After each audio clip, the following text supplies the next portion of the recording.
Finance की दुनिया में एक बहुत ही इम्पॉर्टेंट टर्म होता है, उसका नाम है इन्वेस्टमेंट। और इन्वेस्टमेंट से हम लोग अमीर बनते हैं। सेविंग से भी नहीं बनते, लोन से भी नहीं बनते, इन्वेस्टमेंट से बनते हैं। एक्चुअली लोन में तो कंपाउंडिंग का ऑपोजिट इफेक्ट होता है। अब इन्वेस्टमेंट तो हम लोग दो तरह से कर सकते हैं। म्यूचुअल फंड्स हो गया, अब दो क्यों, बहुत तरह, गोल्ड हो गया, SGB हो गया, जो सॉवरेन गोल्ड बॉन्ड्स है, बहुत बढ़िया चीज़ है। गोल्ड ना खरीद के ये खरीदना बहुत बेहतर है। हज़ार 2,000 रुपये का RBI से मिलता है। फिर रियल एस्टेट हो गया, ये हो गया, सब कुछ हो गया। ये सब में हम लोग इन्वेस्ट करते हैं ताकि हम लोग अमीर हो सके।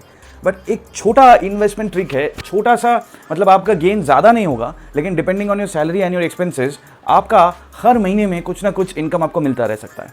कैसे होता है वो?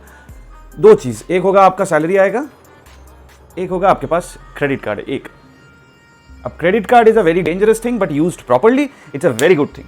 अब मैं आप लोगों को दिखा देता हूँ एक कैलकुलेशन करके कि कैसे हो सकता है कि आपके पास महीने का 400 से 500 रुपये ऑटोमेटिकली इनकम आता रहेगा if you plan carefully, if you want that. Actually पकड़ लीजिए, आपका सैलरी है, मैं ऑन द कंजर्वेटिव साइड पकड़ लेता हूँ, 50,000 rupees, this is your salary.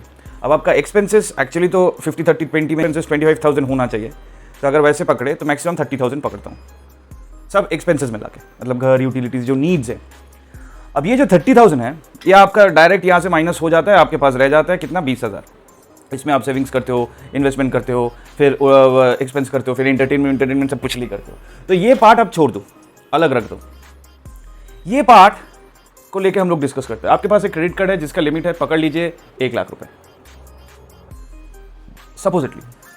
अब ये जो 30,000 है, लेट्स सपोज कि मैक्सिमम 30,000 मैं क्रेडिट कार्ड से ही यूज़ कर लूँगा, ये क्रेडिट कार्ड से यूज़ कर लूँगा। लिमिट आ जाएगा 70,000, नेक्स्ट साल में बिल आ जाएगा, नेक्स्ट बिलिंग साइकिल में अराउंड 30,000 बिल आ जाएगा। ये सब कुछ जानते हुए मैं पूरा जो 30,000 मेरा नीड्स है, मैं यहाँ पे कर दिया हूँ एक्सपेंस फ्रॉम क्रेडिट कार्ड। तो ये मेरा बच जा रहा है। आज है 1st ऑफ मंथ, ठीक है, आपका सैलरी आया हुआ है, आज है 1st ऑफ मंथ, 30,000 आपके पास बच जा रहा है क्योंकि 30,000 आप क्रेडिट कार्ड से कर रहे हो। Now put this 30,000 in short term debt funds और शॉर्ट टर्म फिक्स डिपॉजिट। अब अगर फिक्स डिपॉजिट करते हो, जिसका SDR बोलते हैं, शॉर्ट डिपॉजिट रिसीट, वहाँ पे मैक्सिमम आपको 30 दिन के लिए, आप 30 दिन से ज़्यादा नहीं कर पाएंगे हम लोग। यहाँ 30 दिन के लिए आपको 4% रेट मिलेगा। 4% अगर आपको मिले तो 30,000 के ऊपर 4% कहीं 1200 करीबन आप पकड़ लीजिए, आपका 30,000 31,000 आ जाएगा। ये मतलब 1,000 ज़्यादा बढ़ गया आपका। और अगर शॉर्ट टर्म डेट फंड में आप रखते हो तो करीबन ये देखा गया हुआ है कि 30 डेज़ का एक विंडो में आपका करीबन 5% के करीब आ जाता है। अगर आपके पास और कोई सेविंग्स अकाउंट है या और किसी तरह का कोई एक्सेस है टुवर्ड्स फिक्स डिपॉजिट जहाँ पे 5% तक आपको मिलता है रेट, तो बहुत ही बढ़िया। एक महीने के लिए आपको 5% रेट, मतलब आता तो है 1,500 रुपये ऑन 30,000, बट 1,500 तो नहीं मिलेगा, यहाँ पे भी 1,200 नहीं मिलेगा। यहाँ पे करीबन आपको क्यों नहीं मिलेगा? क्योंकि ये साल के बेसिस में 1,200 है ना। 1,200 divided by 365 into 30 kind of वही होगा। तो करीब 900 300-400 रुपये आपको यहाँ पे ज़्यादा मिल रहा है, और यहाँ पे आपको करीबन 500 रुपये ज़्यादा मिलेगा।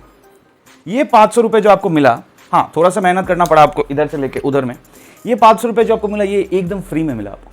अब नेक्स्ट महीने जब आ रहा है ये क्रेडिट कार्ड, सपोजिटली आपका नेक्स्ट महीने में 2 तारीख में बिलिंग होगा, तो ये 30,500 से आप 30,000 पे कर रहे हो, 30,000 इज पेड, आपके पास 500 बच जा रहा है। And if you continue this cycle again, then आपका फिर से और एक 500-600 का बचने का चांसेस बढ़ जाता है। अब ये 500-600 लेके आप करोगे क्या? अब अगर यहाँ पे 2 क्वेश्चंस आ सकते हैं, तो सर मैं हम लोग पूरा ही 50,000 यहाँ सकते हैं क्रेडिट कार्ड से, बाकी तो ठीक ही है, क्रेडिट कार्ड से 50,000 लेके पूरा कर देते हैं, फिर बाद में 50,000।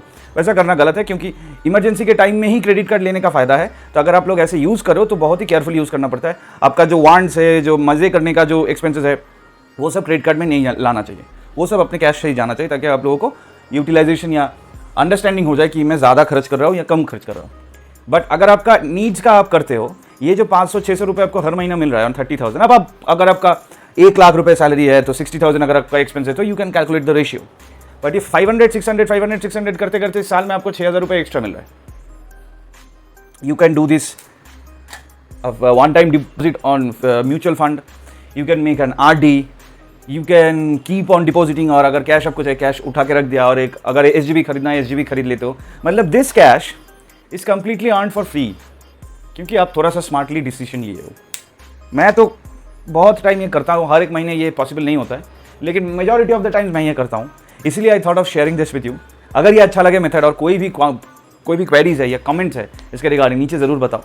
वीडियो अच्छा लगे तो लाइक ज़रूर करना, और आई होप कि आप लोग सारे लोग स्मॉल कैप में म्यूचुअल फंड कर रहे हो, क्योंकि that will make you very rich. ये तो बहुत लोग बोल सकते हैं चिंदी चोरी का गेम है, लेकिन चिंदी चोरी से ही आपको अगर पैसा बन रहा है फ्री में, तो there is no harm, right. और सबसे ज़्यादा अमीर आप म्यूचुअल फंड से ही बन सकते हो if you don't have a business and all. So this is Pratyay, keep watching finance and future. I hope this video has help you. अगर अच्छा लगे तो सब्सक्राइब जरूर करना। मिलता है इन द नेक्स्ट वीडियो में। गाइस, अंडर कोई भी कमेंट, कोई भी क्वेरीज है नीचे बताओ, I will be very very happy to help. और फाइनेंस एंड फ्यूचर का जो ब्लॉग है, यहाँ पे लिंक है, जरूर जाके फॉलो करो, बहुत ही इंटरेस्टिंग शेयर कर रहा हूँ वहाँ पे, ठीक है।